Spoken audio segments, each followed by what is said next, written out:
She did not wake up one morning and decide to change her life. There was no dramatic moment, no loud realization, no sudden victory. It happened quietly, slowly, in the space between exhaustion and hope. For a long time she believed strength meant endurance, that love meant sacrifice, that being a good woman meant being everything for everyone, even if it meant becoming nothing for herself. She learned early how to be agreeable, how to smile even when her heart felt heavy, how to say yes when her soul was begging for no. She became very good at being needed, very good at being dependable, very good at being invisible. People praised her for it. They called her strong. They called her kind.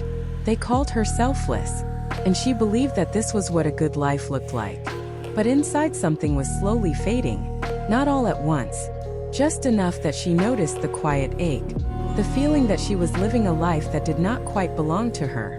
She told herself it was normal, that everyone felt this way, that wanting more was selfish, that asking for space was weakness.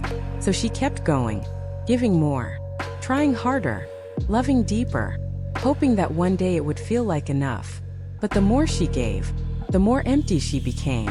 She started waking up tired even after rest, laughing without joy, achieving without fulfillment, living without presence. And one day, while standing still in the middle of a life she had built, she realized she could no longer hear her own voice. That scared her, because she remembered a time when she knew exactly who she was, a time when her dreams felt alive, when her intuition was loud, when she trusted herself. That woman felt like a stranger now, and in that moment she did something brave. She listened, not to the noise, not to the expectations, not to the guilt, but to the quiet whisper inside her that said, "This is not who you are meant to be." That whisper did not demand, it did not shout, simply asked, "What if you chose yourself?" At first the idea felt uncomfortable, even dangerous, because choosing herself meant disappointing others. It meant letting go of roles that defined her. It meant facing the fear of being misunderstood.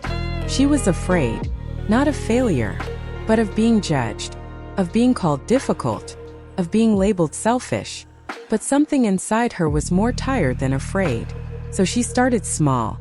She paused before saying yes. She took a breath before explaining herself.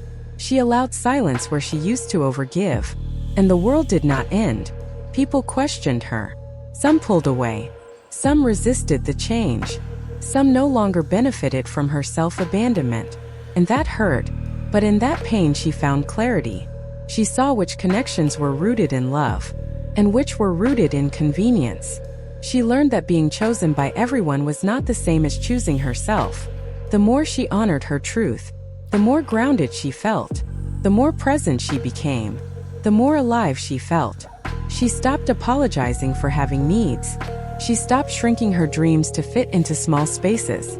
She stopped negotiating with her intuition. She learned that peace is not loud. Peace does not announce itself.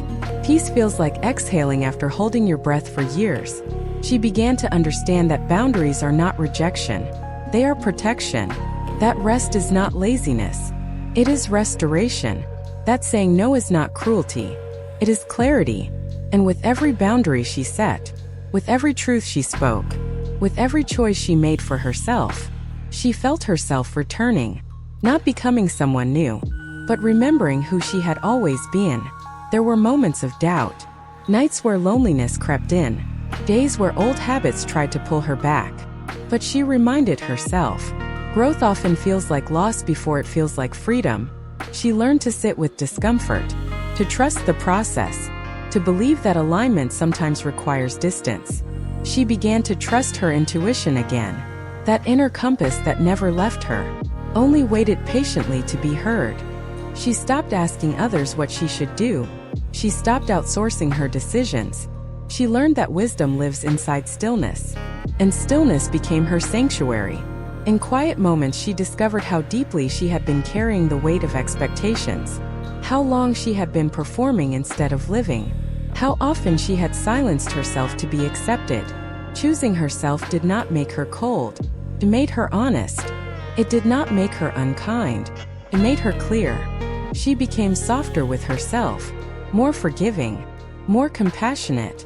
She celebrated small victories, moments of courage, times she honored her energy, days she rested without guilt. She learned that worth is not earned through exhaustion, that love does not require self-sacrifice, that strength can be gentle. She stopped waiting for permission, stopped waiting for validation, stopped waiting for the perfect moment. She realized the moment was always now. And slowly her life began to reflect her truth. Her relationships shifted. Her priorities realigned. Her goals became intentional. She no longer chased what drained her. She chose what nourished her. And the confidence that grew within her was not loud. It was steady, rooted, unshakable. She walked differently, spoke differently, lived differently, not to prove anything, but because she finally felt at home in herself. There was a freedom in no longer needing to be everything, in allowing herself to be human, in accepting that she could be loved without being consumed. She learned that choosing herself did not mean she stopped caring. It meant she started caring wisely. She could show up fully, because she was no longer empty. She could love deeply, because she was no longer abandoning herself. And the woman she became was not perfect, but she was present.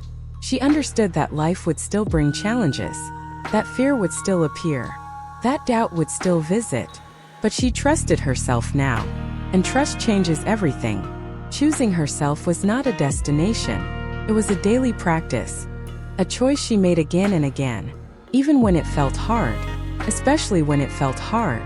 She learned that alignment requires courage, that authenticity requires vulnerability, that self-respect requires consistency, and with each choice, she reclaimed a piece of herself.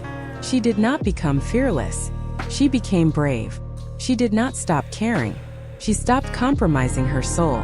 She did not lose people. She found herself. And in finding herself, she found peace. A peace that does not depend on approval. A peace that does not fade in silence. A peace that feels like coming home. She no longer waits to be chosen. She chooses. She chooses rest. She chooses truth. She chooses growth. She chooses peace. She chooses herself. And that choice, that quiet, powerful, unwavering choice, is the most radical act of love she has ever made. Because when a woman chooses herself, she does not become less. She becomes whole. And in her wholeness, she inspires others to remember who they are. This is not a story about leaving everything behind. It is a story about returning to intuition, returning to presence, returning to self. She is not chasing a life anymore. She is living one. And every day she wakes up with a gentle reminder that she is allowed to take up space, that she is allowed to rest, that she is allowed to want more, not because she needs permission, but because she belongs to herself. And that, above everything else, changes everything.